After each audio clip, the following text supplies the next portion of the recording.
अस्सलाम वालेकुम नाज़रीन, उर्दू पॉइंट के साथ मैं हूं आपका मेज़बान अमीर हमजा।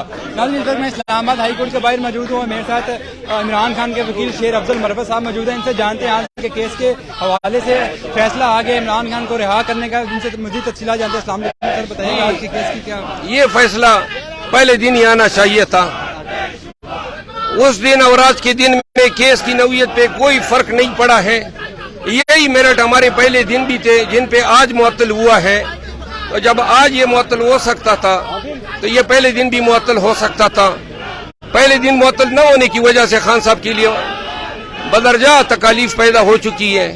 खान साहब की ये गिरफ्तारी सैफर, नेब और दीगर केसेस में करेंगे।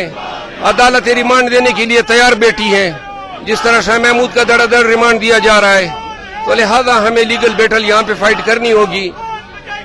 कौम से दुआ है कि अल्लाह जो है मुंसिफीन को इंसाफ करने की तौफीक अता फरमाए। सर, अदालत ने इमरान खान को रिहा करने का हुक्म दे दिया, तो फिर आपकी अगली क्या तैयारियां हैं? अटक जेल जा रहे हैं? अदालत ने तो ऑर्डर कर दिया है। इंतजामिया हुकूमत कभी भी ऐसे रिलीज ऑर्डर पे अमल नहीं करती है, वो किसी और केस में डाल देती है। जिस तरह हमें अंदेश है कि आज उनको वो सैफर केस में गिरफ्तार करेंगे।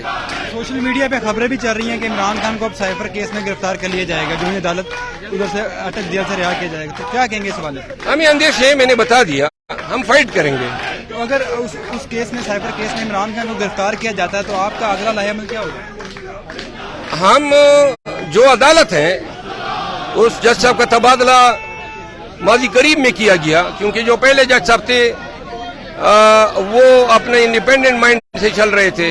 हम इससे भी तवक्को रखेंगे कि शायद ये भी इंसाफ कर सके। अभी तक तो ये धड़ाधड़ रिमांड दे रहे हैं। तो अब खान साहब जब उनके सामने पेश होंगे तो तब हम देखेंगे कि हमें क्या स्ट्रेटेजी बनानी चाहिए। सर, मुझे ये बताएं, आज के फैसले आप कोर्ट में मौजूद थे, तफसीली फैसला आपके पास आया कोई? तफसीली फैसला भी अपलोड हो जाएगा थोड़ी देर में। तो क्या समझते हैं तफसीली फैसले में क्या क्या होगा?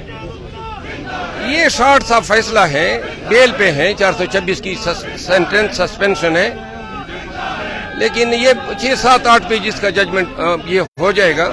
इसमें ये रीजन देंगे कि हम क्यों सस्पेंड कर रहे हैं। अच्छा, मुझे ये बताएं बतौर वकील, इसके कानूनी पहलू क्या है कि कल इमरान खान को हाई कोर्ट में पेश किया जाएगा? नहीं, कल मेरा ख्याल है उनको इंसदाद दहशतगर्दी की अदालत में पेश किया जाएगा। शुक्रिया। बिल्कुल नाज़रीन, ये थे इमरान खान के वकील शेर अफजल मरवत, जिनकी आपने बातें भी सुनी। इस वक्त मैं इस्लामाबाद हाई कोर्ट के बाहर मौजूद हूँ और अगर मेरा कैमरामैन दिखा सके तो यहाँ पर वकला की बड़ी तादाद मौजूद है। खासतौर पर पाकिस्तान तहरीक इंसाफ के जो वकले हैं उनकी बड़ी तादाद मौजूद है, जिनमें शेर अफजल मरवत, गौहर खान और इसके साथ साथ जो दीगर शोएब शहीन हैं वो तमाम यहाँ पर मौजूद है। और PTI और इमरान खान के हक में नारे लगाए जा रहे हैं। जो PTI के वकले हैं उनकी जानब से ये नारे लगाए जा रहे हैं कि इमरान खान के हक में नारे लगाए जा रहे हैं। तमाम यहाँ पर वकला की और कुछ कारकुनान भी मौजूद हैं जो पाकिस्तान तहरीक इंसाफ को सपोर्ट करते हैं और इंतहाई खुश दिखाई दे रहे हैं, क्योंकि अदालत ने आज चीफ जस्टिस आमिर फारूक ने अभी फैसला दिया है कि इमरान खान का जो सजा मुअत्तल कर दी गई है और उन्हें रिहा कर दिया गया है। इसी के साथ अपने मेज़बान अमीर हमजा को इजाज़त दीजिएगा। मिलती है नेक्स्ट वीडियो में, तब तक के लिए अल्लाह।